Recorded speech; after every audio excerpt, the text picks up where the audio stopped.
गहराई में उतरने पर इस बात का पता चलता है कि तुम्हारी जो अपनी निज चेतना है, इस चेतना में उसकी अपनी कोई भी फीलिंग नहीं है।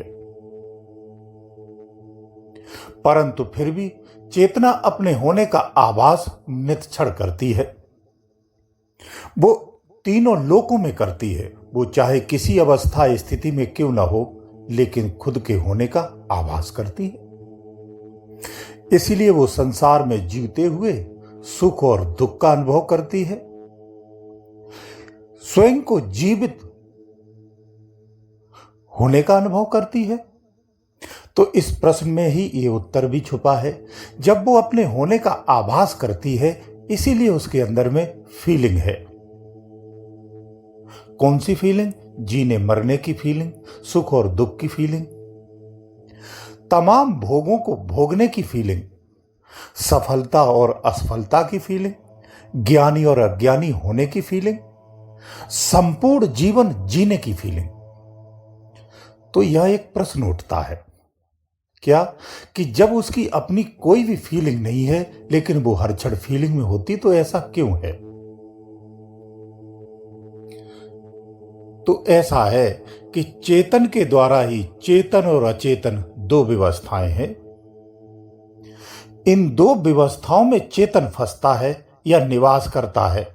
फंसता शब्द इसलिए कहा जाता है क्योंकि अज्ञानतापूर्ण रहता है। जब ये अचेतन अवस्था में जाता है तो अचेत हो जाता है, और जब चेतन अवस्था में आता है तो चेतन हो जाता है। शुद्ध चेतन से वंचित हो जाता है या अनभिज्ञ हो जाता है। इस तरह से समझ लीजिए कि जैसे आपको भूला लग जाए, आप अपने नाम को ही भूल जाए और अपना घर भूल जाए। कोई पूछे आपका क्या नाम है, तो आप अपना नाम नहीं बता सकते हैं। ये स्थिति आ जाती है। तो चेतन और अचेतन व्यवस्थाओं में अपनी स्थिति को स्थिर करने से ये पूर्ण चेतन से भिन्न हो जाती है। इसी को अपनी पहचान भूलना कहते हैं या खोना कहते हैं। जब इसे भूला लगता है तो ये चोर और बदमाशों की बस्ती में चली जाती है भटक के, जहां ये हर क्षण ठगी जाती है। इसका शोषण होता है, इसे लोभ लालच दिया जाता है और इससे असीमित कार्य कराए जाते हैं। ये दूसरों के काम आती है।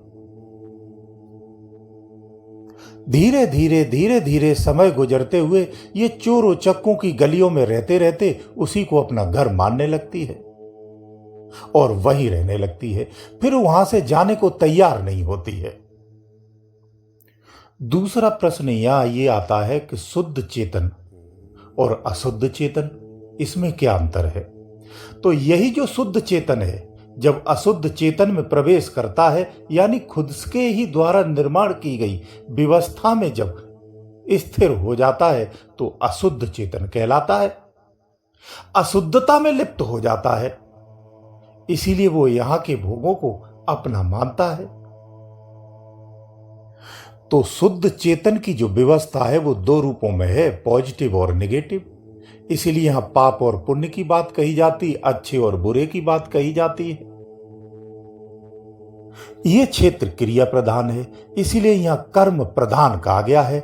हर चीज कुछ न कुछ कर्म करती है, चाहे वो स्थिर अवस्था में हो या चलायमान हो, दोनों कहीं न कहीं हरकत करते हैं, कहीं न कहीं हिलते जुलते हैं और कुछ न कुछ करते रहते हैं।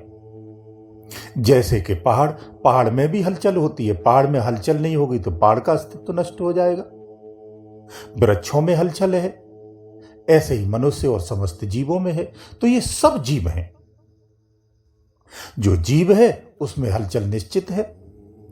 तो इस संसार में शुद्ध भाषा में कहें तो ये आप जो देखते हो, विचारते हो, सोचते हो, समझते हो, ये सब क्या है? तुम अपनी चेतना से ही तो सब संभव है, उसी से तो देखते हो।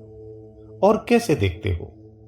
इस चेतना को अशुद्ध से शुद्ध में कन्वर्ट करना होता है, तो ये शुद्ध चेतन हो जाता है। जब ये शुद्ध चेतन होता है तो पूर्ण चेतन हो जाता है, यथा स्थिति में पहुंच जाता है। फिर उसके पास कोई फीलिंग नहीं रहती है, और जब तक फीलिंग है तब तक अशुद्ध चेतन है। इसको इस उदाहरण से समझिए कि आप जब समाधि में जाते हैं, जब ध्यान साधना करते हैं, तो आपको अपने शरीर का भी होश रहता है क्या? नहीं रहता है।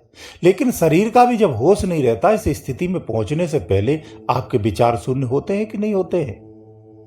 विचार शून्य होने पर समस्त प्रकार के भास मिट जाते हैं, सारी फीलिंग नष्ट हो जाती है, तो आप शुद्ध चेतन भाव में जाने लगते हैं, यानी सात्विक चेतन कहना चाहिए, जो विद्वानी भाषा है।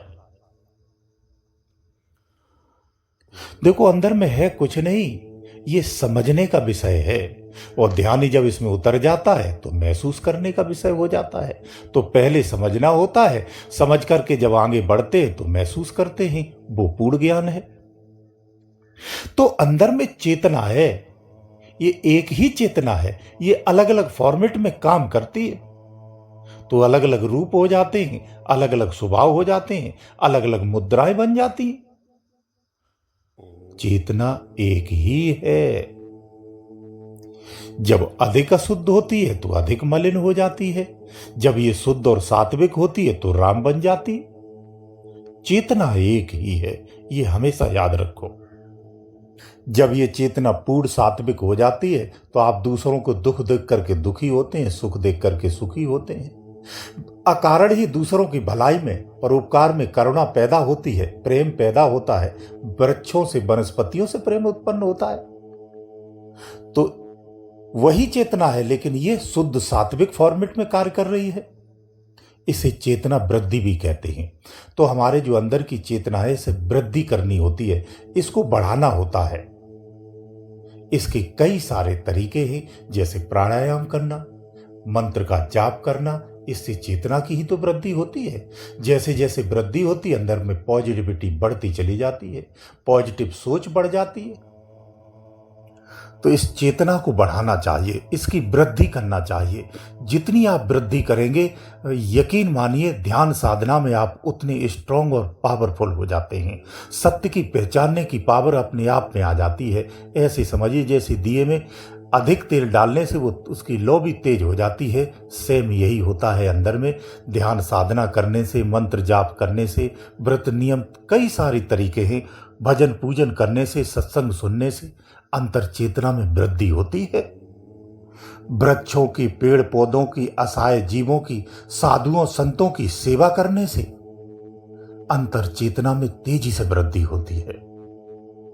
जब अंतर चेतना में वृद्धि होती है तो मांसाहारी व्यक्ति क्यों न हो, बुरे विचारों वाला व्यक्ति क्यों न हो, वो सात्विक हो जाता है, शुद्ध विचारों का हो जाता है, उसका आचरण पवित्र हो जाता है, उसके हृदय में बहुत तेजी से परिवर्तन होता है, अंदर से पवित्र हो जाता है, निष्पाप हो जाता है, छल कपट हट जाता है। यही तो शुद्ध सात्विक चेतना के लक्षण हैं।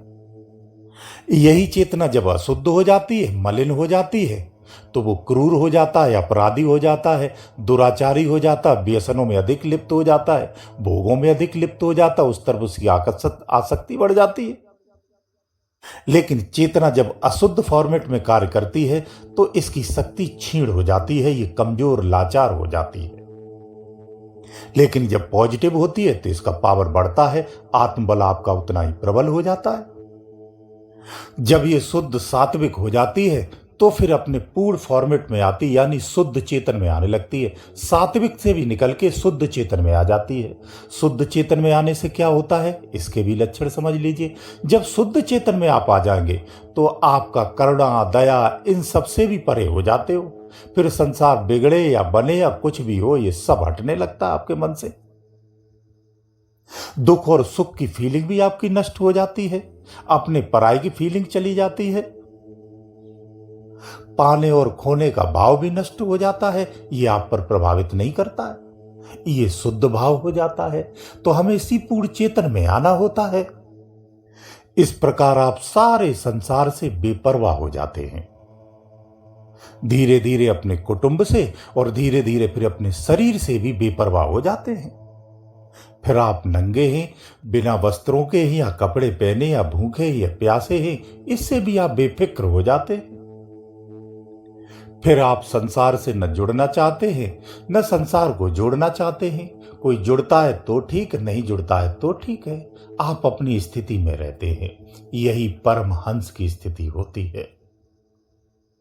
तो ये शुद्ध चेतना कौन है? ये शुद्ध चेतना तुम ही हो, जो सुनने वाला है, विचार करने वाला है, मनन करने वाला है, भजन करने वाला है, ध्यान करने वाला है, मंत्र जाप करने वाला है, व्रत रखने वाला है, जीवन जीने वाला है, जीवन को सुखमय बनाने के लिए प्रयास करने वाला है। ये सारा संसार में जो तुम अपनापन रखते हो, अपने होने का आभास करते हो, ये तुम ही तो हो, ये तुम्हारी ही चेतना है।